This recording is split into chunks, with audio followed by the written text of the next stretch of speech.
Hello students of class 7. I hope you all are fine and safe. In this video we will start our first chapter of geography, that is representation of geographical features. Different colors are used on a topographical sheet to show various physical, economic and cultural features. Now what is topographical sheet? The topographical sheets are large scale maps. So they are the large scale maps based on actual survey conducted by the Survey of India. Okay.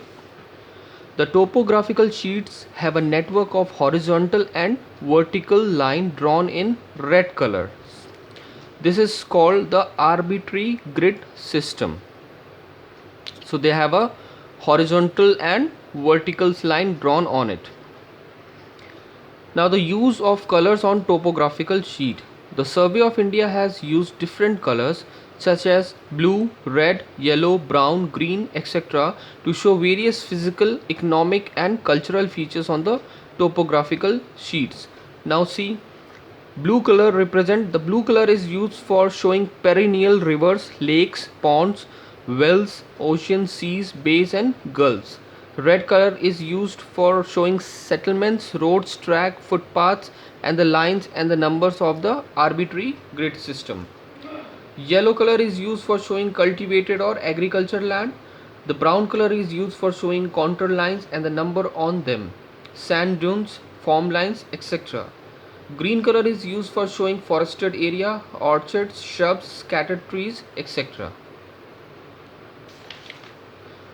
Now this is the topographical sheet. As you can see, verticals and horizontal lines are drawn on it with red color. Okay. Now the type of scales. Maps are always smaller in size than the region which they represent on Earth's surface. So you know that map is smaller in size in comparison with the actual region of the Earth's surface. To establish a meaningful relationship between the map and the actual surface of the Earth, the geographers have developed a system of scale. Now what is the scale? The straight line distance between any two points on a map is called map distance. So the straight line distance between any two points on the map is called map distance, while the distance between the same point on the ground is called ground distance. Okay. Now the next is verbal scale or verbal statement. In this type of scale, the units of measurements are given. Suppose the given scale on the map is 1 centimeter is to 10 kilometer. Okay. So this is the scale given on the map. So this means a distance of 1 centimeter between any two points on the map is equal to the distance of 10 kilometer on the ground between the same two points. Okay. Representative fraction. In this type of scale, the units of the measurements are not given and the ratio is given in the form of fraction. Suppose the representative fraction is 1 upon 10,000. Then the numerator 1 is the map distance. So 1 here is the map distance, while the denominator 10,000 is the corresponding ground distance. Okay. The map distance is always 1. We can give the same units for the measurement of the map distance and ground distance. Now the next is linear scale. The third is linear scale.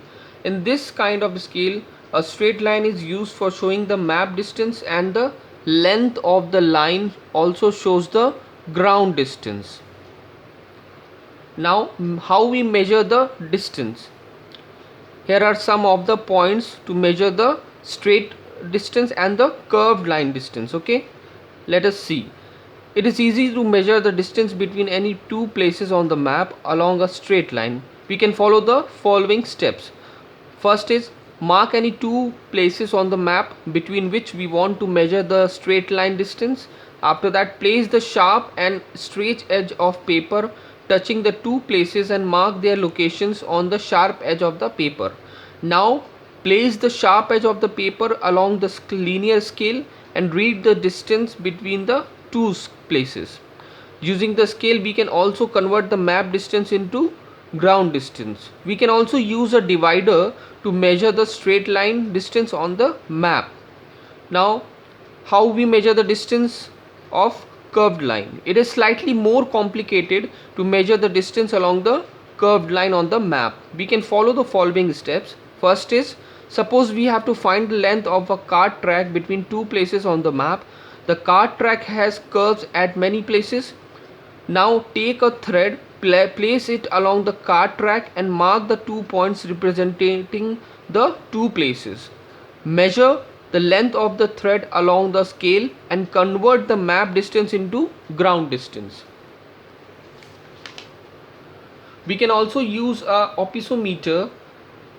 Here you can see the picture of the opsometer.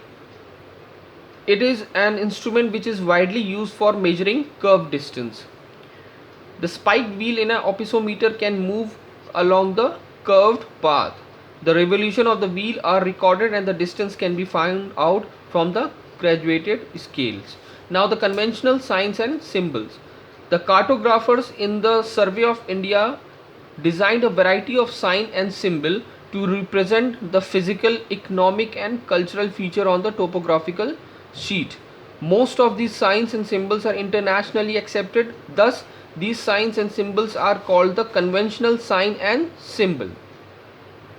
The sign and symbol have made it easy to represent features like temples, mosques, churches, rivers, bridges, means of transport, etc. on a map. Now here you can see in this table, here are some of the symbols, and you can go through this figure, and I will give you the picture of it in a PDF. Now I want you all to go through this video again and read the chapter once again through the PDF given to you, and after that write the hard words, exercises and the question answers in your geography copy. Okay, thank you.